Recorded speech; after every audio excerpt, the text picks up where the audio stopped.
All right, welcome back, and it's the Vegas Take. Sharp and Shapiro. Glad you could join us on a Wednesday.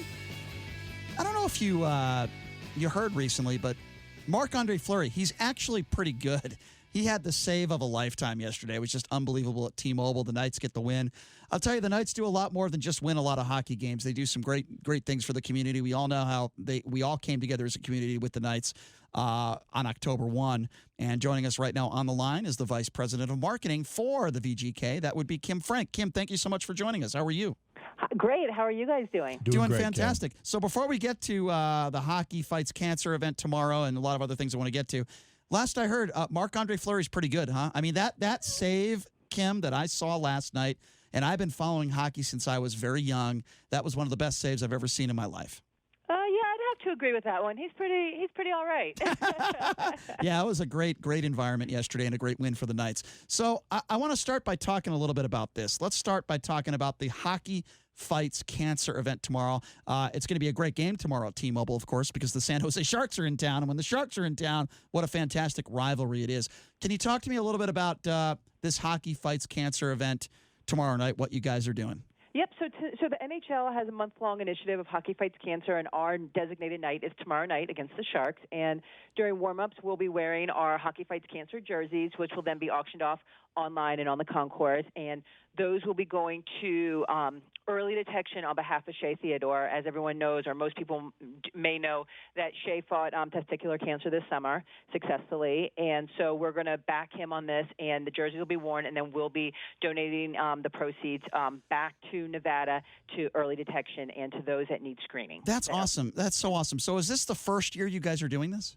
No, we've done this every year. Oh, a lot wow. of times Okay. we focus on pediatric cancer. We will have also some kids from Candlelighters there tomorrow, and we'll be doing a check presentation to pediatric cancer as well. But this year it's a little bit more meaningful for the team, and, obviously it strikes a little bit more personal with us with Shea. So we're really, we're getting behind him, obviously, but for That's everyone great. out there fighting cancer. That's fantastic. So you'll see in the warm-up. So obviously we would want some fans to get there early so they can all see this and be a part of it. That's fantastic. Okay, I want to talk a little bit about this Valiant documentary. What it is, if you haven't heard of it, is it's in regards to the October 1 shooting and how the hockey team, you guys as an organization, did such a great job in honoring the victims and bringing people together. My understanding is you guys just had a screening at T-Mobile. Talk a little bit about that, and if for people that were unable to be there for it, how can they watch this thing? Yes, so we showed the first, worldwide premiere of it this past weekend. It really highlights everything from our first season, and obviously with 1 October. And you may have talked about Fleury being awesome on the ice. He and every one of our guys are amazing off the ice. They just jump right into the community as the community's embraced us. And then you can watch it. If you haven't seen it, you can watch it on Amazon. Oh, that's awesome. Okay, so anybody can watch it on Amazon. Okay, that's fantastic.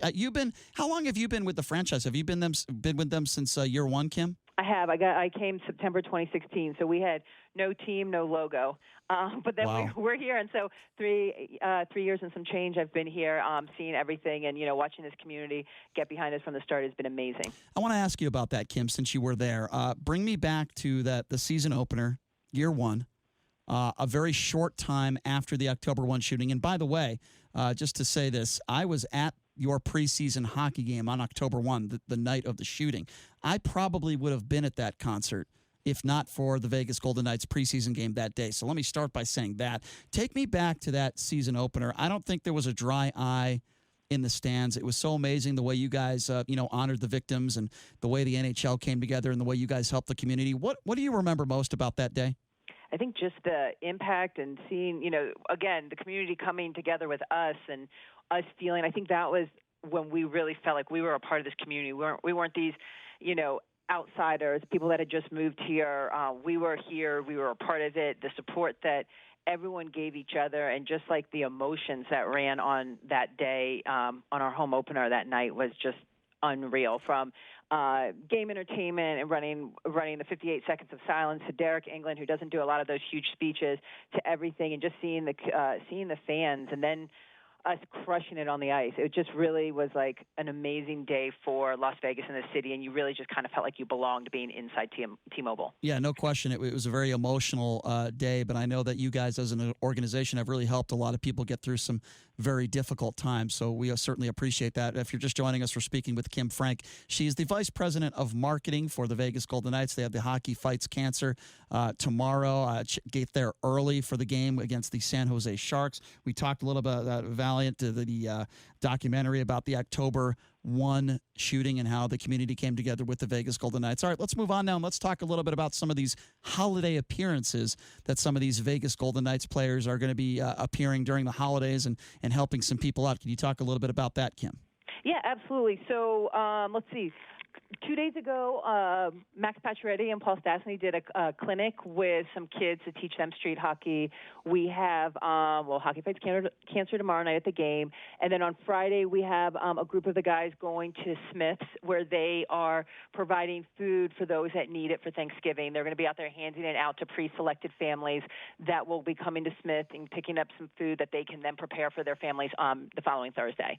And then as we move into December, there's so much that we do. The guys have a crazy travel schedule, so the wives are also adopting families where they're going to be purchasing holiday gifts for those that don't have the money or for foster children that don't have a family that might not be able to get a Christmas gift. Everyone should have a great holiday season. We have a toy drive coming up at our game on the 10th.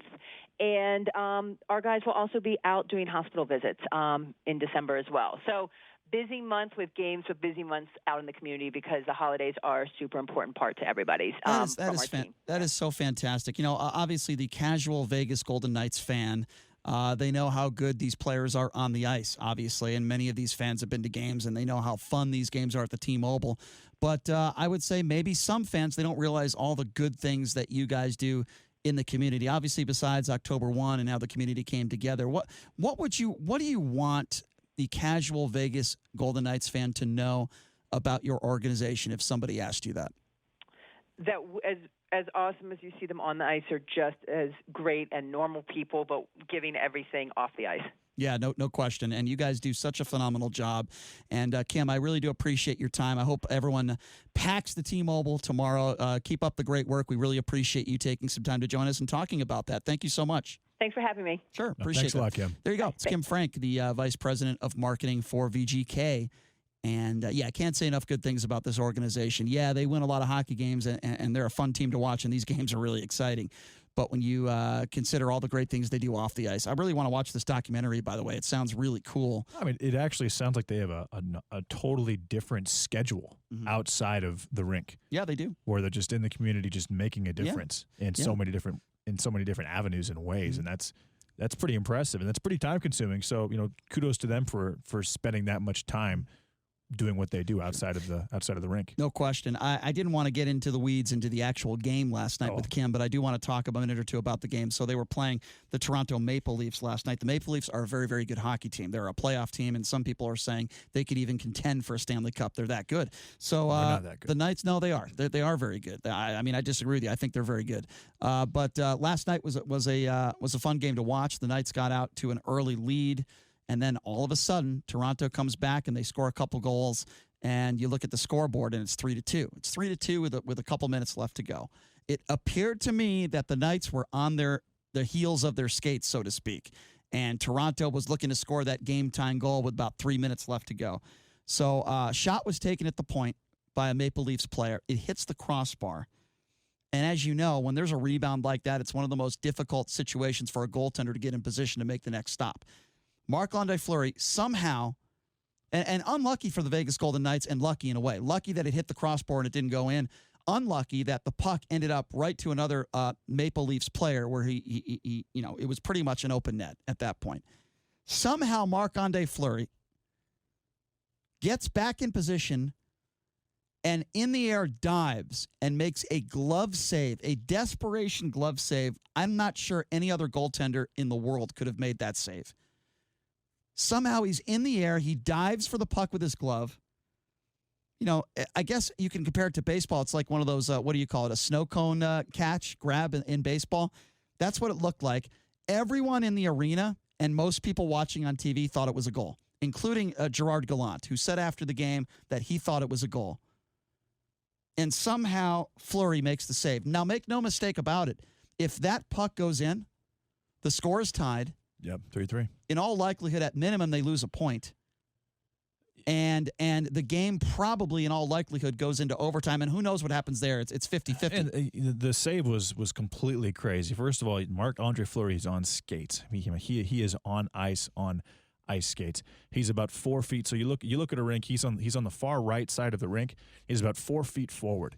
He jumps backwards on skates about 5 feet, extends his left arm, and perfectly times this save. And it's one of the most unbelievable plays you'll ever see in a soccer goalie, a hockey goalie, anyone who's trying to stop an opponent from scoring. It's one of the most unbelievable plays you've ever seen. And you compare it to baseball, it would be like a first baseman standing on the first base line and a line drive being hit not just to his right but also behind him and jumping backwards 6 or 7 feet with his right arm and snagging the ball. But JD, but Marc-Andre Fleury did it on ice.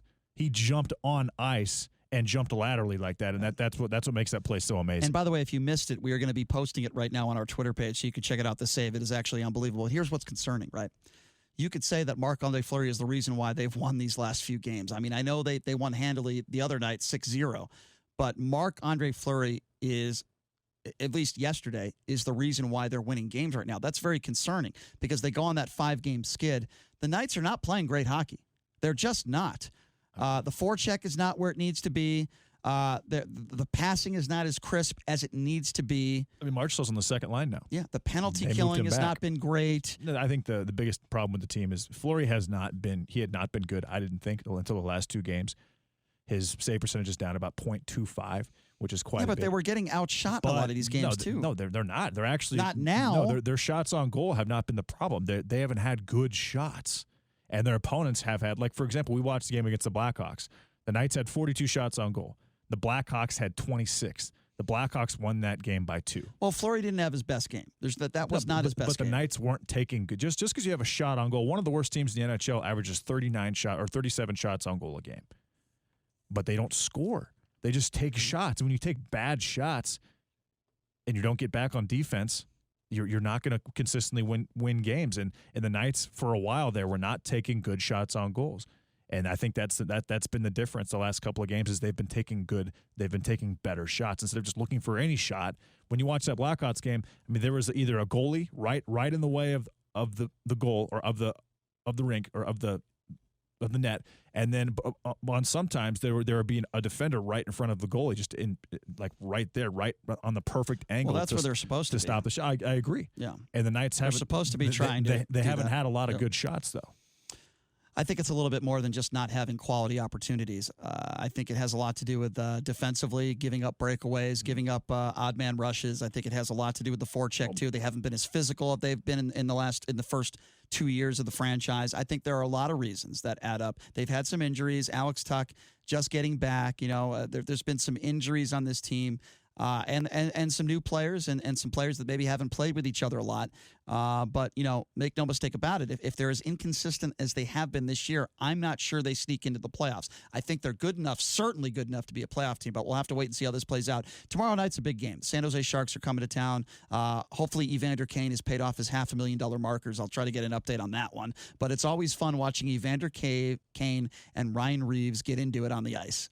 When they are on the ice at the same time, to me, there's nothing more fun than watching those two guys go at it. So tomorrow's going to be a very, very, very entertaining game. Our thanks to Kim Frank from the Vegas Golden Knights, Vice President of Marketing, joining us. We're going to take a quick break.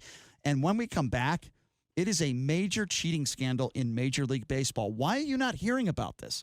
Well, we'll talk about it and what is going to be the repercussions for the Houston Astros. We'll get to that. We'll take your calls. We'll be right back after this. You're listening to the Vegas Take right here on the all-new 101.5 FM, 720 AM, KDAWN.